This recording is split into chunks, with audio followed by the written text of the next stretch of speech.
Welcome to the Grow Your Business podcast.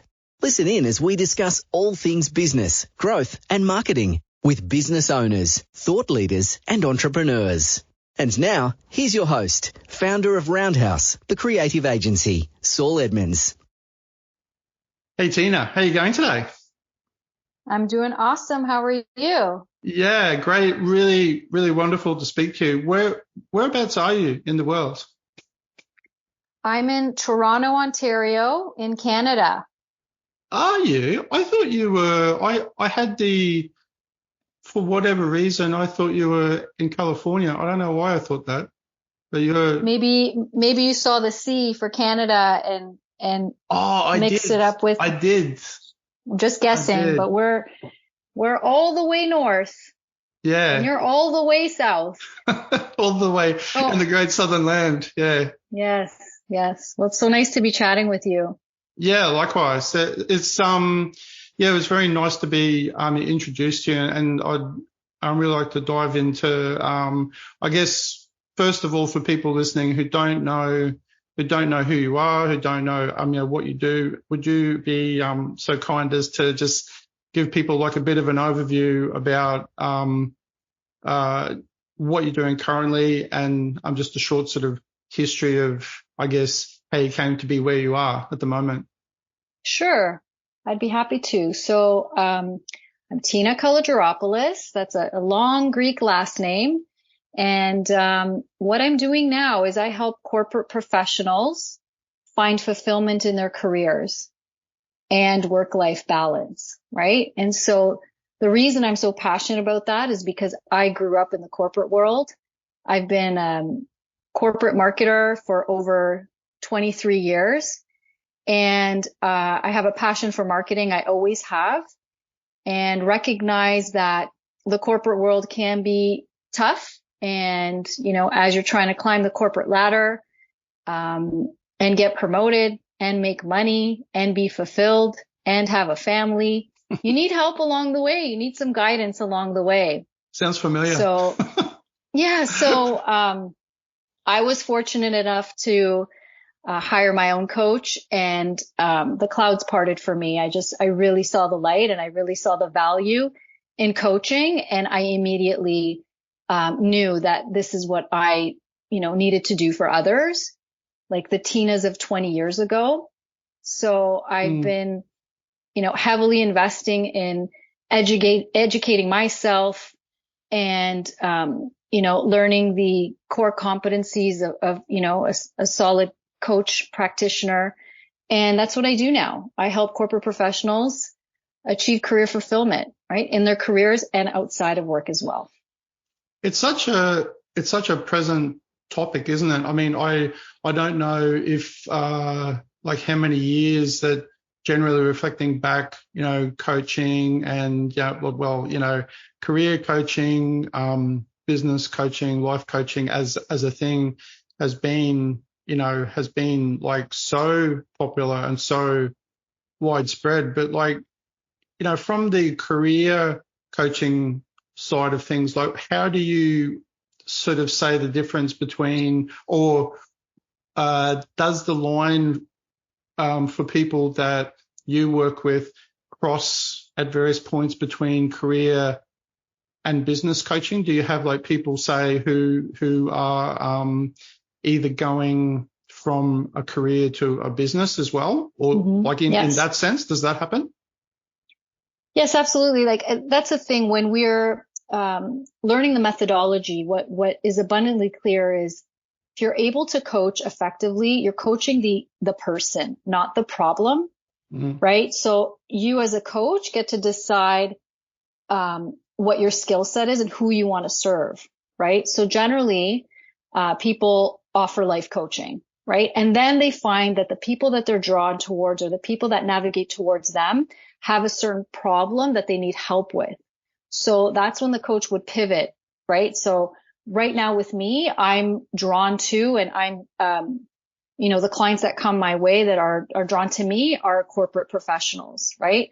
And a lot of those corporate professionals are kind of tired of the corporate world and want to venture off and do their own thing, right? So they're in a period of transition, and thinking about launching their own business, right? Or a lot of corporate professionals are looking for work-life balance, and we coach on, like we do life coaching, right? Some sessions are just solely focused on life circumstances.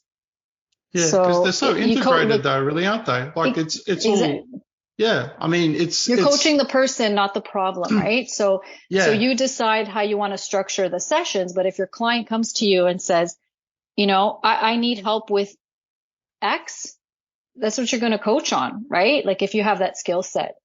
But generally people are focused with, I need a business coach, or I need a life coach, or I need a career coach, because that's generally the goal that they want to accomplish, or the problem that they want to solve at the time.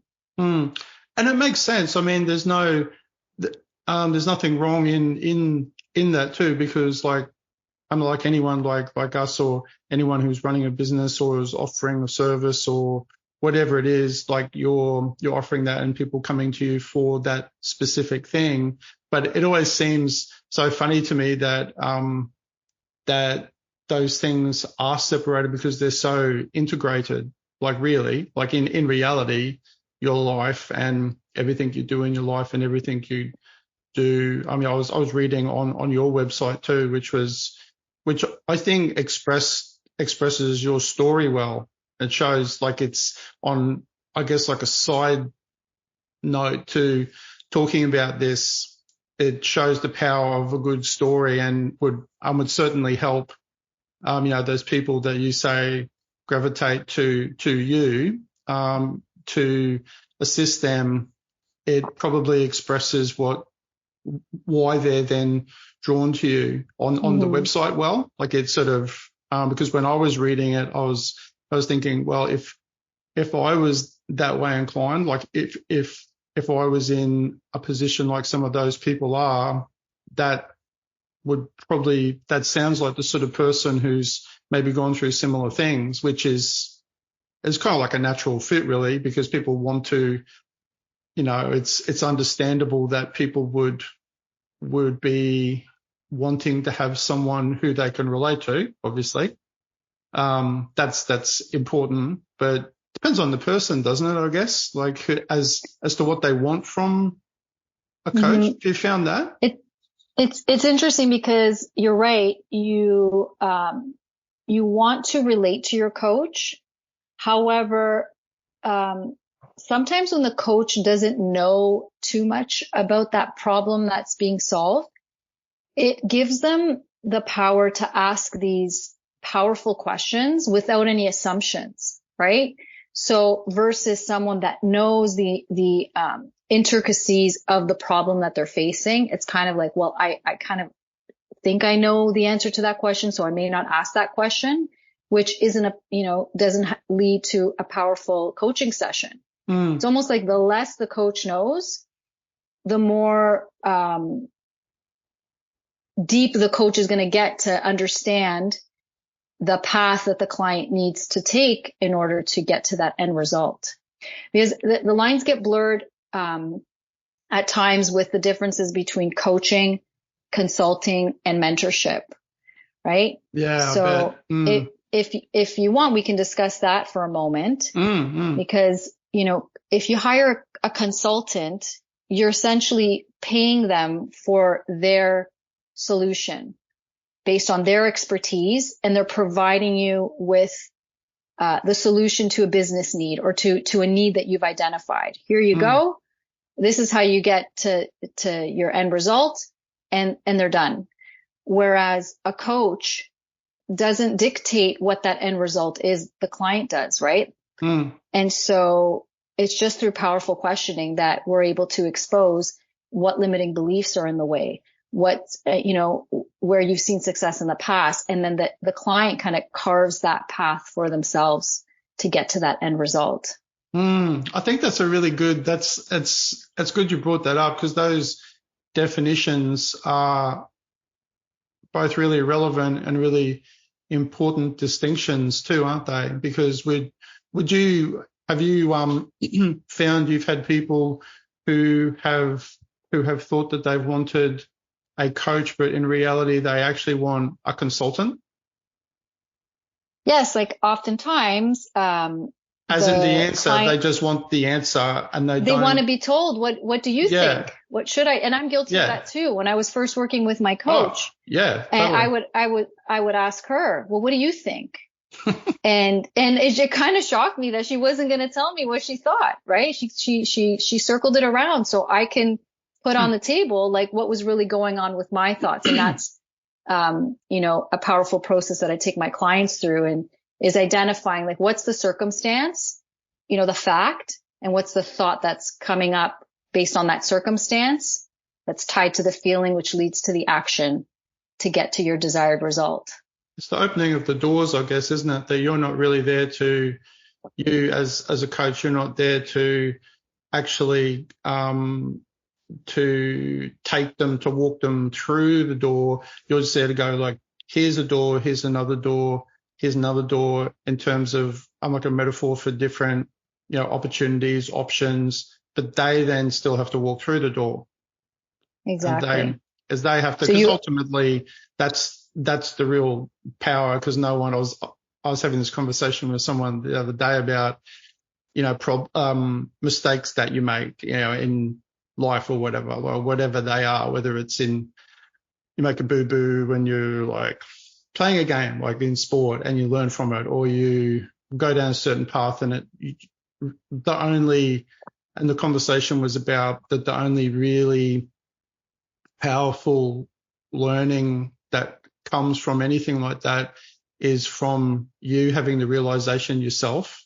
It's never from, well, I shouldn't say never, because it's helpful. It's helpful when people tell you things, but it's not the most powerful. Yeah. And that's exactly it. The coach helps you see what can't be seen, right? So you're identifying the circumstances, the facts that have occurred, right? Without getting tied into the feelings and the thoughts. It's just like, let's talk about the facts. And then we discuss the thought, right? Because our brains serve us, like, what's the stat? Over 80,000 thoughts a day.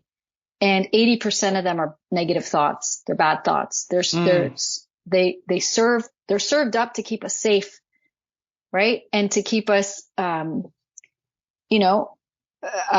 wary and sort of like, yeah. So basically, and to keep you in your comfort zone, right?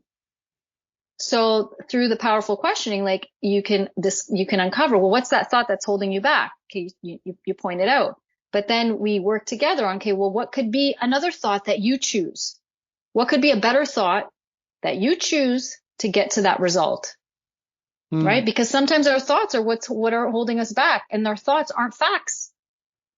Right? Our thoughts are limiting beliefs at times. When it's not tied to our goal, it's a limiting belief. Oh, I can't do this because of this. Well, is that a fact or is that your thought?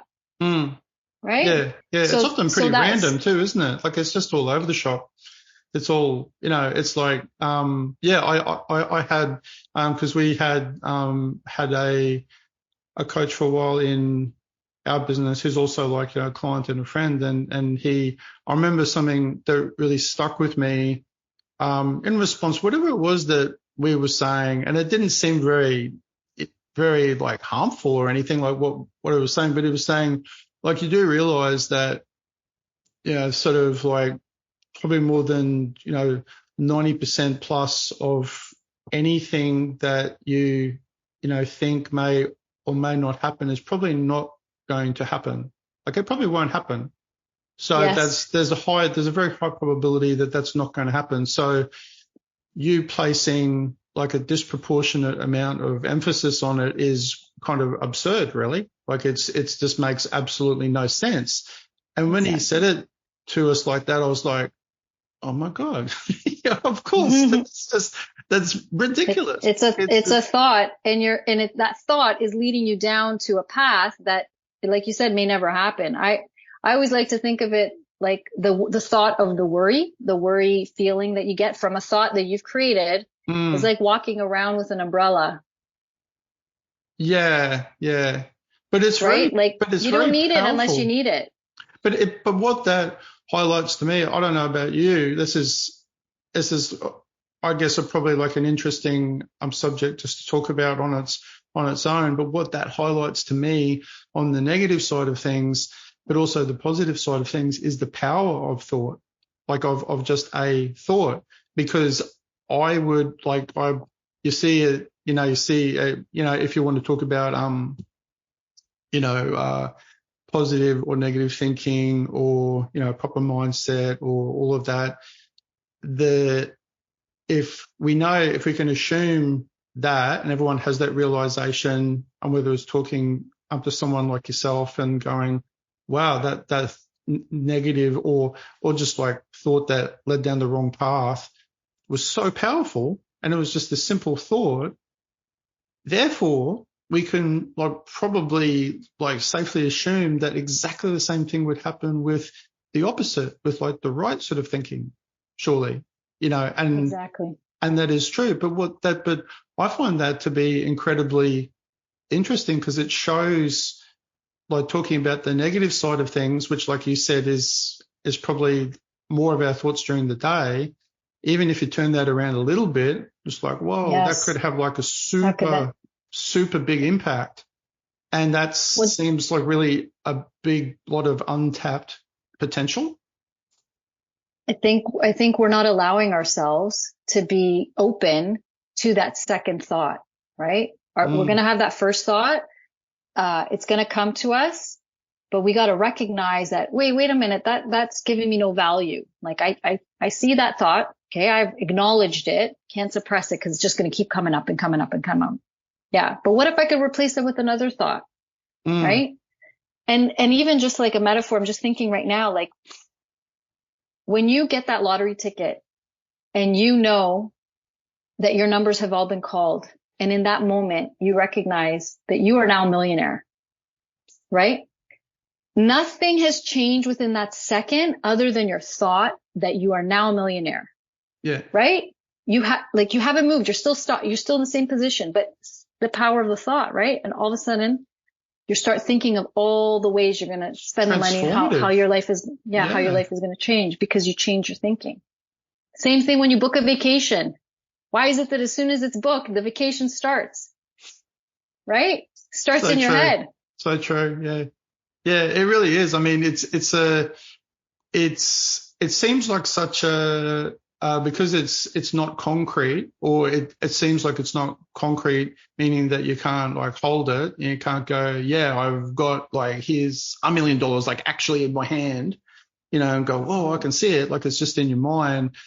There can be a tendency, even though people kind of, I guess, intuitively know that it's really powerful, but because they're fleeting. They don't have the tangible truth, the tangible proof. And they come and go fairly quickly. There's a thought that drops in your head, and I like that. I don't like that.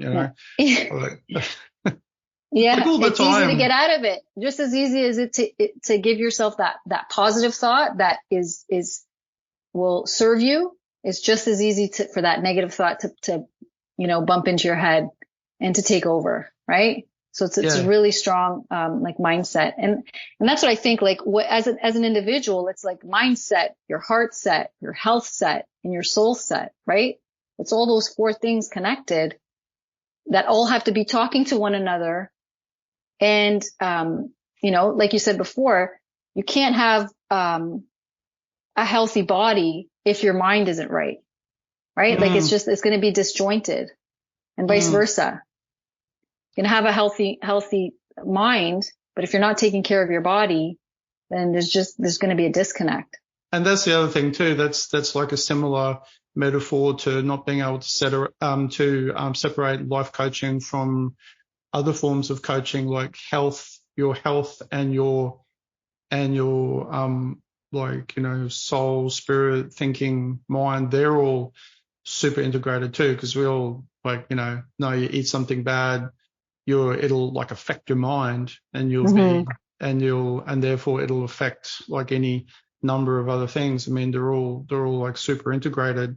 But in your what do you for people that you've been sort of assisting, what's some of the things that, from say a personal point of view, from your point of view, that you get out of it most? What's the most satisfying thing that you've seen, or that when people have some realizations or sort of, I mean, you see that. What are some of those things?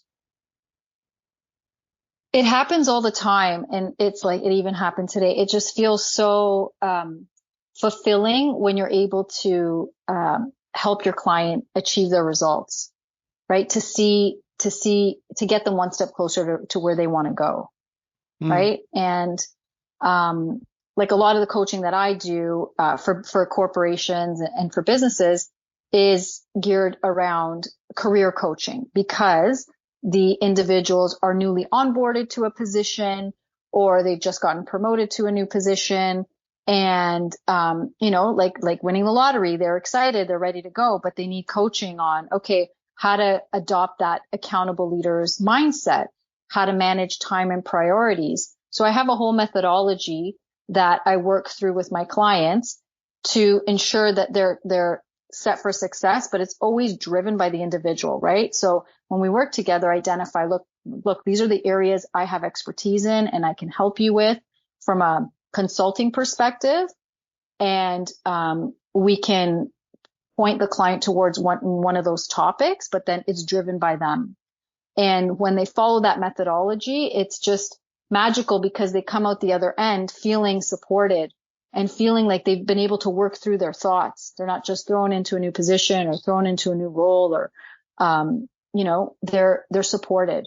And even when they move past the program, they take learnings that I've taught them on. They take those learnings like throughout their own life, right? Whether it's in the corporate world, at work, or even at home. So just knowing that they're they're walking away with tools that they'll use forever. That's really satisfying for me. Yeah, I can see that. And from a personal point of view, to be honest, when we had started, sort of previously, sort of working with this coach and friend of ours, I was kind of skeptical, like a lot of people, and going, well, like how much, like honestly, like I had those, those sort of thoughts. I'm sure heaps of people have, like, well, how much could, like, I'm good in this area and I know this, blah, blah, blah, blah.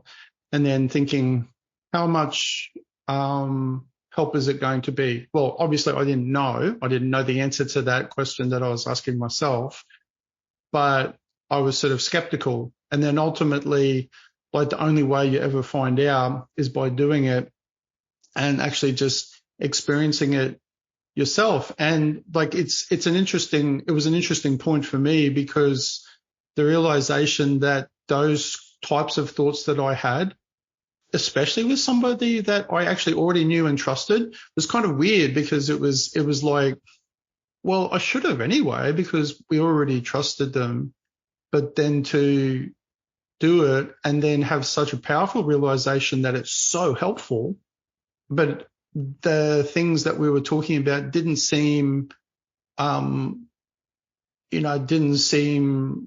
a huge revelation or anything. Like, it wasn't like I'd never heard these things before, but because, and I guess like where I'm going is to this idea of the power of this third party, and the incredible power of, it's not any huge big revelation. It's not like you've never heard it spoken by another human in history. Like other people have said, there's probably like a million times before. You've heard other people talking about it. But the fact that it's a third party and they're sort of like a guide to you,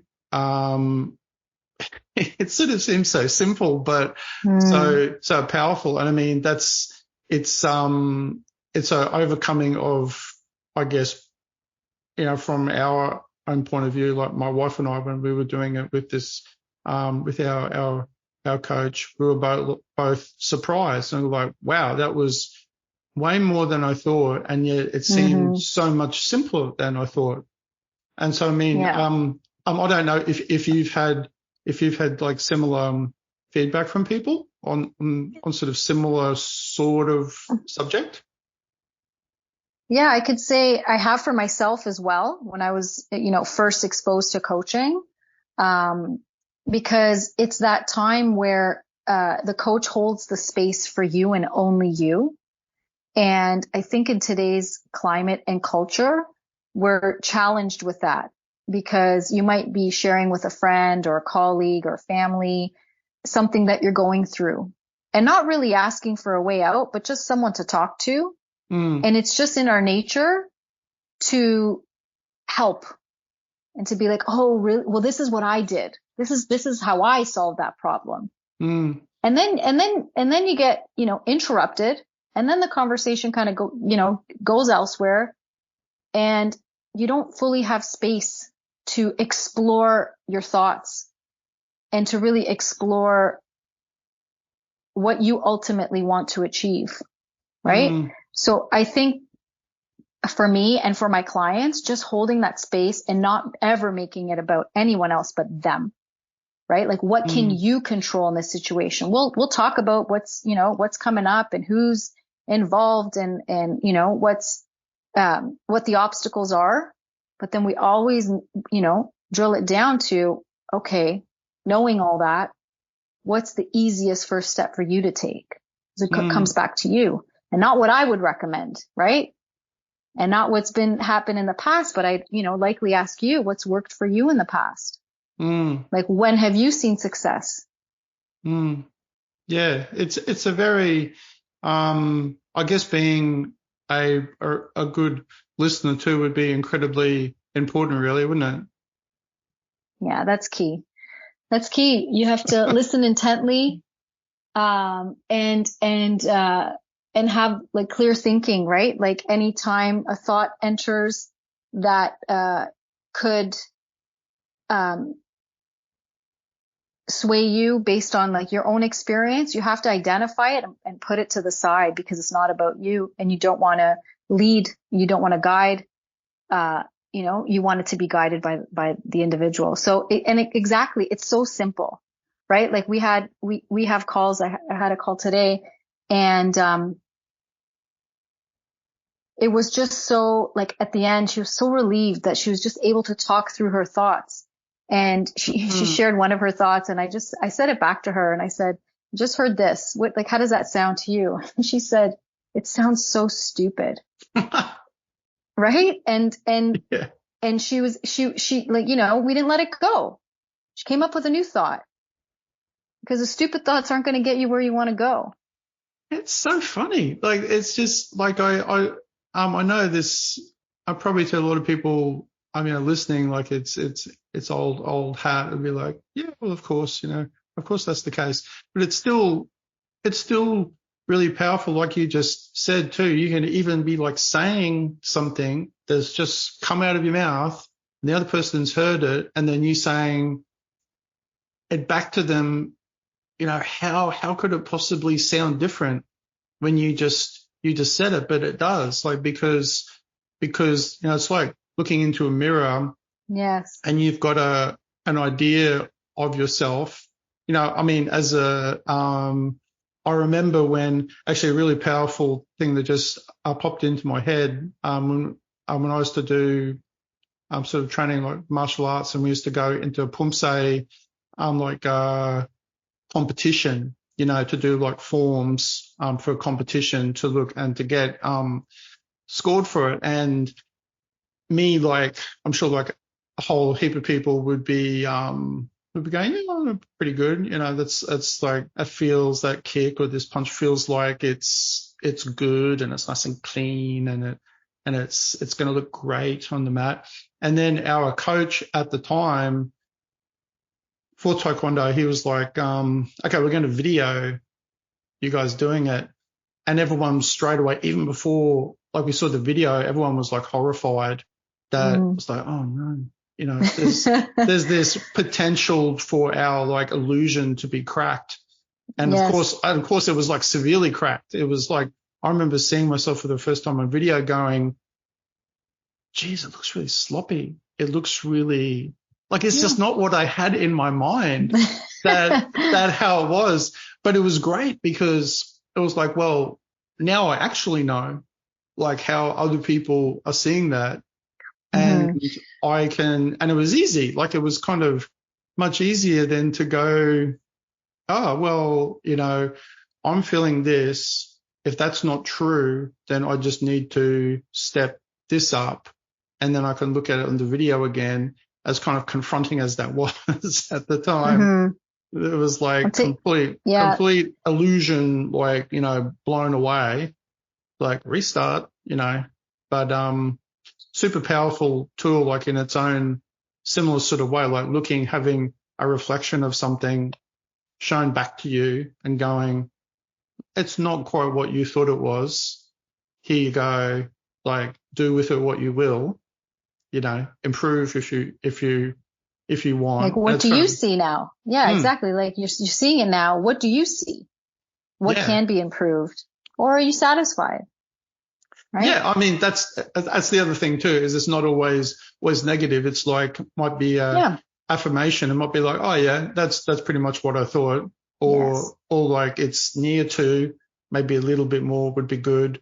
Or then in some instances, wow, that's way better than I thought I was. Like, so that makes me feel better. I mean, it can be any one of those things, but, maybe more often than not, the negative,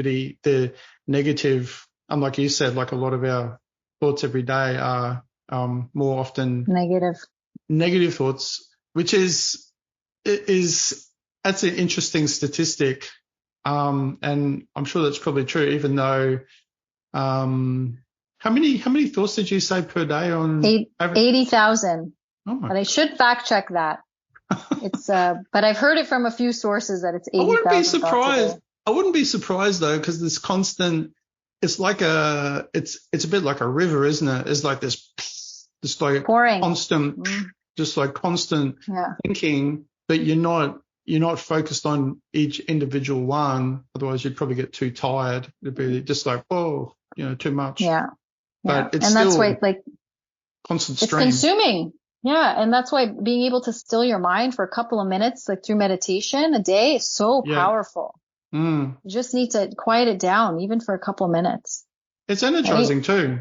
It's sort of strangely. Do you meditate?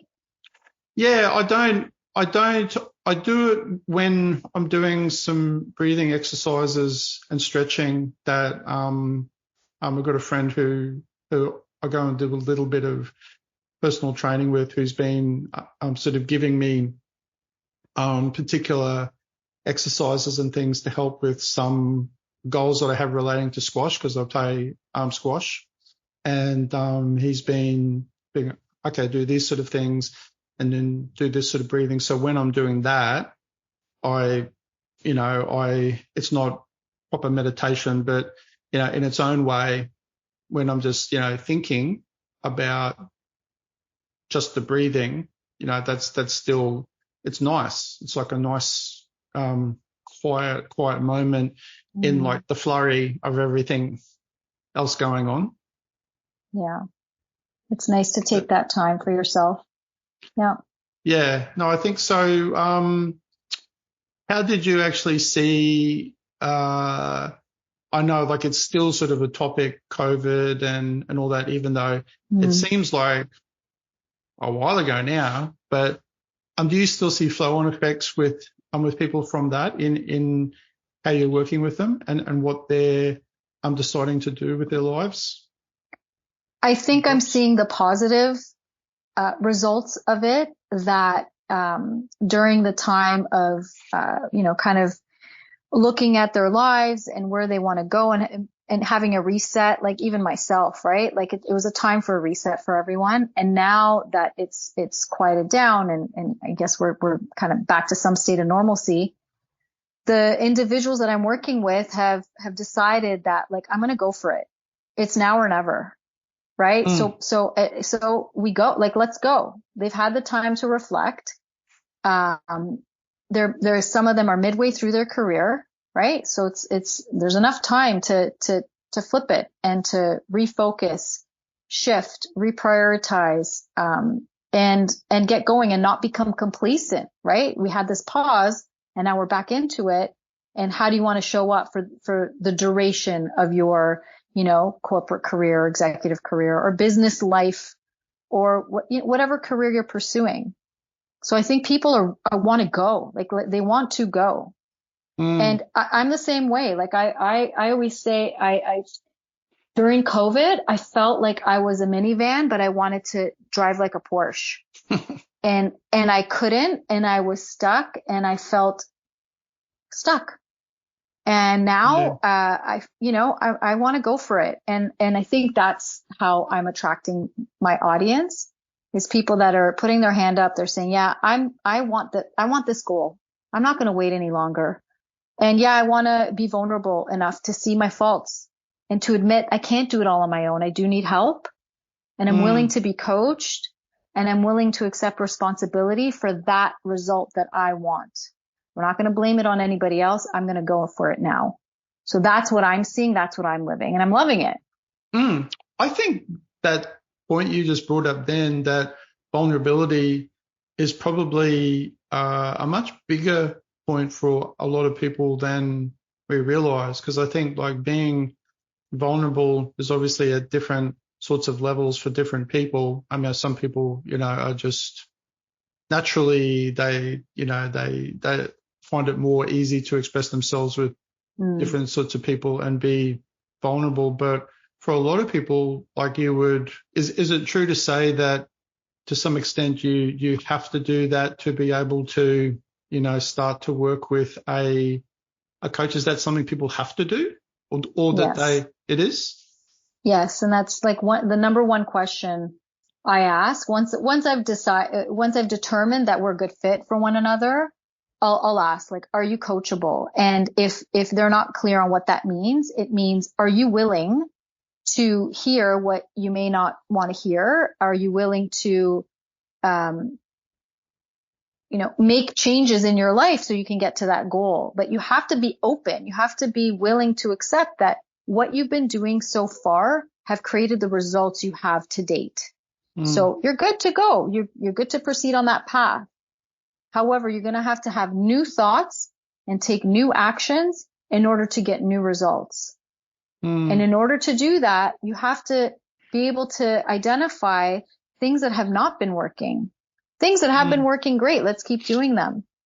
But you have to identify what's not been working or what hasn't been tried, and get out of your comfort zone and be willing to be vulnerable in order to get to that next level.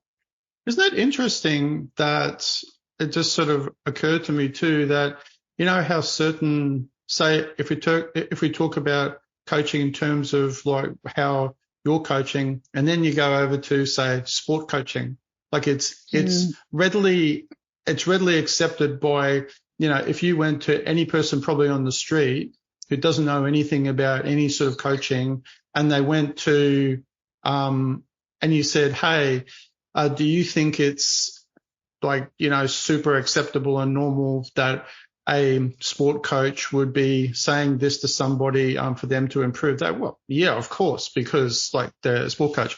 So it's like readily accepted in that sphere of coaching, because it's like, it seems obvious to everyone, but it's kind of exactly the same thing, but then for the mind or for the spirit, or for, goals and like any number of things. But then there's a different, I mean, not for everyone, of course, but like for a lot of people, like I said, like I was skeptical, because I guess it's like linked to your ego too, isn't it? It's like it's like, I think I'm X, but person Y, my coach, doesn't know me like I know me, like, because they're not, in my mind, and I've got my ego talking, and they come along and go, well, that doesn't look like that. That looks like here's what I see from like a third party, which is like the power of that third party, really, isn't it? But then everyone, when the thing about sport coaching, was like, well, yeah, of course that would, that makes sense. Yeah. And yet it can be like quite a different attitude when it shouldn't be, because it obviously works. Well, I think it's like, it's interesting because, as a sport coach, you're both on the same page in terms of what the end result is. So that's been established, right? Yep. And you both are working towards that end goal. And the athlete is doing all the work, right? So even with coaching, the individual has to do all the work, right? There's like even some clients, when I ask, like, you know, how are you going to remain accountable to what we just discussed? And they'll say, well, you're going to hold me accountable. And I'll say, yeah, maybe on this call, I can hold you accountable, but we're not going to talk again for 7 days. So you need to have some accountabilities in place on your own, or you got to think about what needs to happen in your life in order to remain accountable. Right. So it's the same thing, I think, with athletes. Like, they need to do the work. They need to remain accountable because it's not going to be done for them. It's easier. It seems to be so, I guess, because there's a different sort of tangibility to it then too, because you're doing something physical. Once again, like maybe it gets like, even though it's like super about mindset in all sport, but because you're doing something physical, maybe there's something there, like we were saying before, when you can't, like it's harder when people have to imagine. I mean, it's easier for certain sort of people to creatively imagine things and see it in their mind, but even then, those ideas can be very easily sort of transformed into other things, good or bad, you know, because it's all very, you know, sort of liquid, you know, it sort of transforms easily. Like an idea can be over here and then be over here. You know, you can change it, or it seems to change itself. I mean, like we were saying before, like that person said something, you say it back to them, and magically it's like the same. It's like what happens with, like say, poor, or not poor, but like, you know, people emailing something, you know, the tragedy of like sending an email and somebody else on the other end going, what did you mean by that? And you go, I didn't mean anything by that. I just, the interpretation. It's like the receiving end seems harmless. On the other end, the person's mindset is here and they're receiving it going, hang on a second, you know, or like, how come you put that in caps, you know, or sort of whatever. Well, and that's what I find is so powerful with coaching is you're always using back the same exact language and vernacular that the client is using. So it's familiar to them, and the coach is never making assumptions, right? It's always in their language, in their words.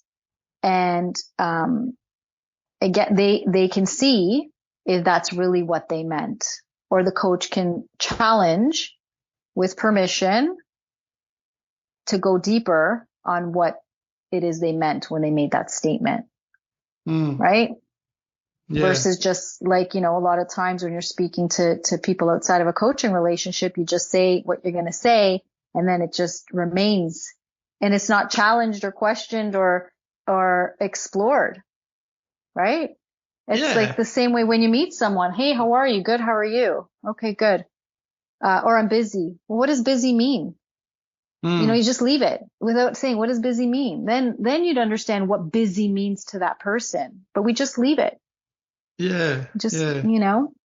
Yeah. It's interesting. It's really sort of interesting speaking to you about it, because I don't think I've had many chats then with coaches talking about their coaching and like from your perspective, because the emphasis is often on, you know, the person who's going to be using a coach and what they want to get out of it and all that. But hearing it from your point of view about that, the psychology of it, and is very interesting. And I'll actually, I guess as I'm sort of nearing the end of the podcast, like, how do you, I'll just like ask, say from like a personal like point of view, like from your journey that you've gone through to get where you are now, how do you now, like, have you found that the process you've gone through in helping people has actually helped you too in some way, like with your own work, if you want to say work-life balance or just thinking about things, has that actually helped, you, Tina, like in like a personal sense? In so many ways. I can't tell you enough. I believe coaching is a gift. And when you're paired up with a coach that helps you see what can't be seen and helps guide you, I mean, not necessarily guiding you, but just coaches you so efficiently and effectively to get to your end result, it is life changing. Because as soon as I put my hand up and I said, I'm ready to get to where I need to go, but I need help. And I thought my problem was X. But through coaching, I realized my problem was Y. And that required so much more, deeper work than I would have ever imagined. But as soon as I recognized that is what's holding me back, and as soon as I saw that that's something that big is holding me back, how am I going to get through it? And the coaching methodology, which I shared earlier, is, you base it on facts. Like, what is the obstacle? And it has to be a circumstance that is factual, like that can be proven in a court of law.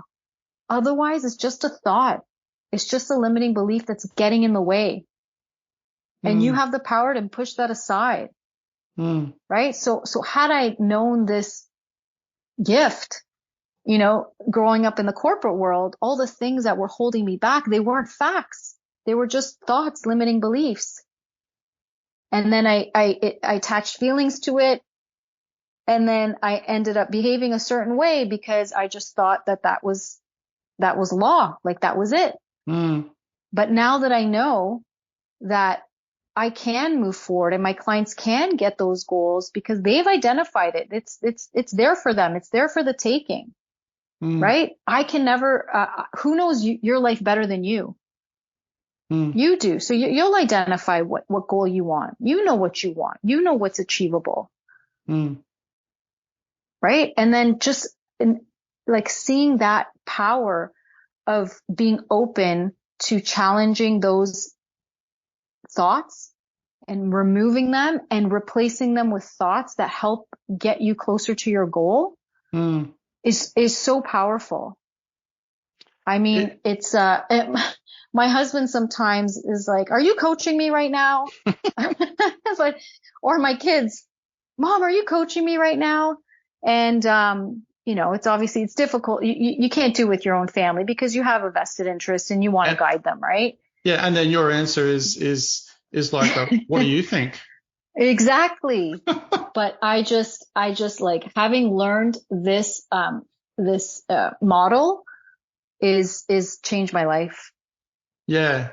Yeah. No, I can see that. I think it's like, as much as nobody wants to have to go through, hardships or things, I think certainly when you do, and then you come to some realization like that, it makes the realization so much more powerful, as opposed to just like, I often reflect on, things that have sort of happened in our lives and going, geez, I really wish that hadn't happened or this or that. But I go, and that would have been great.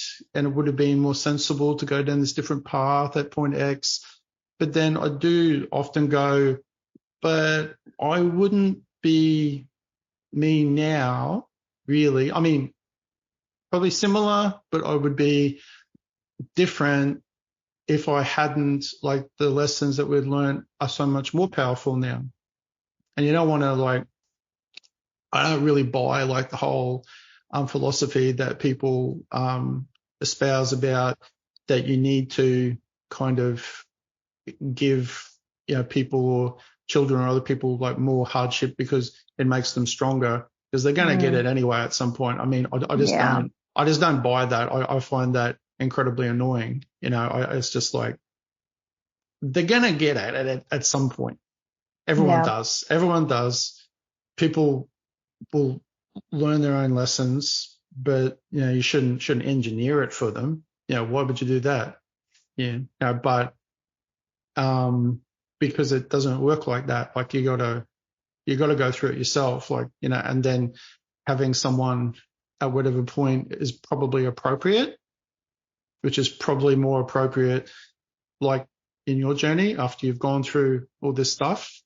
Like you wouldn't probably, I mean, I would almost argue you probably almost wouldn't have the proper learning or the understanding at the later date if you hadn't gone through the other stuff. I would almost argue that I mean, it doesn't mean you have to go through more extreme things to have good learning, but it's going to be more powerful, or it's going to be different, and you can't predict what that's going to be either. It just like has to happen. And but yeah, I think it's like it's wonderful chatting to you about all this, and I'm sure that there's a lot of people out there having really nice conversations with you about their future too, which is, as a whole is great. It's very important, I think, to help each other and to have conversations that's then, share stories too. Stories are a very powerful sort of thing to express a lot of things. And it's also, I'm hearing all that, and it's also been inspiring. Like I've been inspired by other people, and to hear back that I'm inspiring other people is such a joy, because I'm doing the thing, right? I'm challenging, like the reason I didn't do the thing is because of a thought error, right?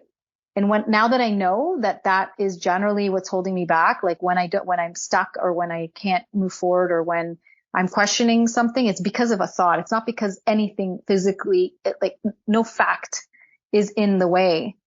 And so I'm going for it, and people are seeing that, and they're admiring it, and they're applauding it, and they're supporting me, and it's been such a great journey.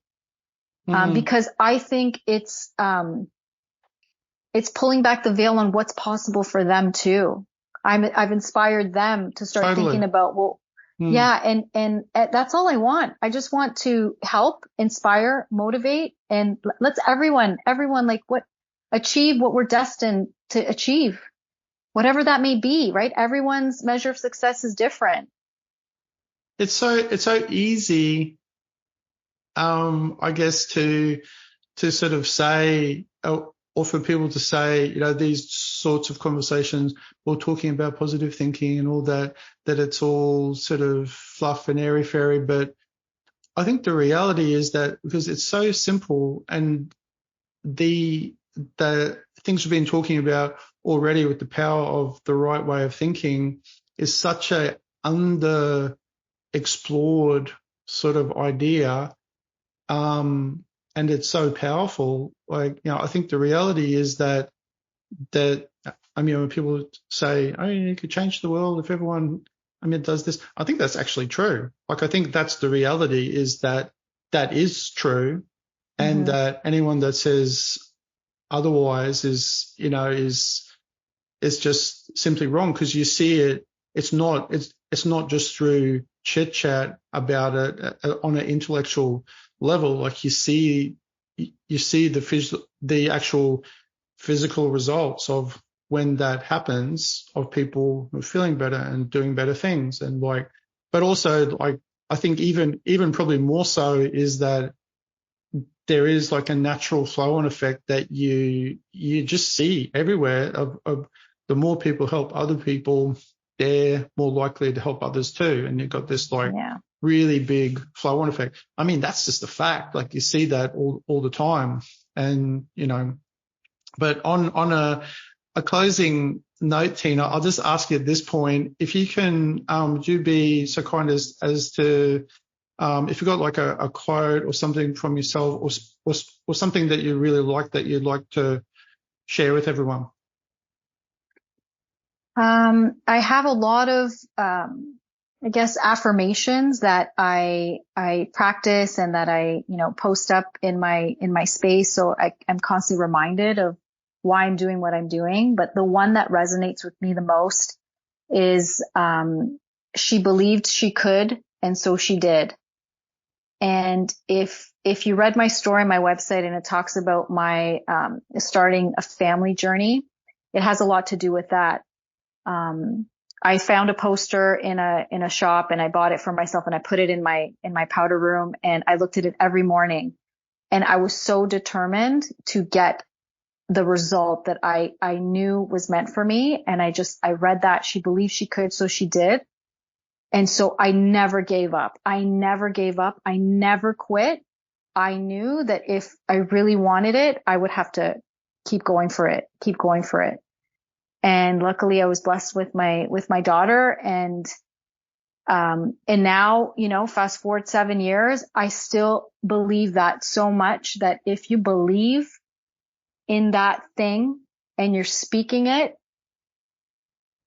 then it'll materialize. It'll happen. I think that's really true. I'm 100%, 150% feel the same way. I think it's super important, the power of thinking. And I think like a word for me that I always really love is perseverance. Like I think above almost other similar words, I think like it's not just, things we've been talking about, but like it's almost, for me anyway, it's almost most important to persevere like that, especially in the face of, there can be anything. I mean, what you were talking about, and it might not happen now, might not happen in a year, might not happen in 3 years, but eventually, like if you keep at it, it will actually happen. I think that's it's a lovely sort of way to end the podcast too. So thanks, Tina. And can you tell everyone also best way to get for people to get in touch with you as well, like where do they find you online and how they get in touch? Sure. I have a social media account on Instagram. You can find me there. It's at tina.kalos, so tina.kalos. Or you can find me online. My website is also my name, so tinakalos.ca. Those would be the best ways you can reach me. And I look forward to keeping in touch with you. I really enjoyed our conversation. Yeah, and any listeners out there that sparked some interest or curiosity, please don't hesitate to reach out. I'd love to continue the conversation. Yeah, no, thanks. Any last words? Any last words before we go? I thank you for giving me this time to share my love for coaching and why it's so meaningful and why it's so special, and that I'm so blessed that it's entered my life and that I'm able to help others. And by being on your podcast, it's just an extension of sharing that knowledge and the service that I can provide. So I thank you so much for providing me this opportunity. It really means the world. Thank you. Yeah, no, thank you. I mean, you expressed it in a really lovely way, and very clear way too for people. So thanks. And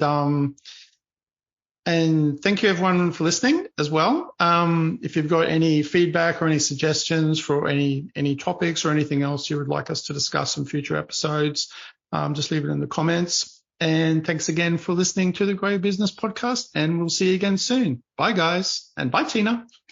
Bye. Thanks for tuning in to today's episode of Grow Your Business. Have a great day, and we'll see you next time here at the Grow Your Business podcast.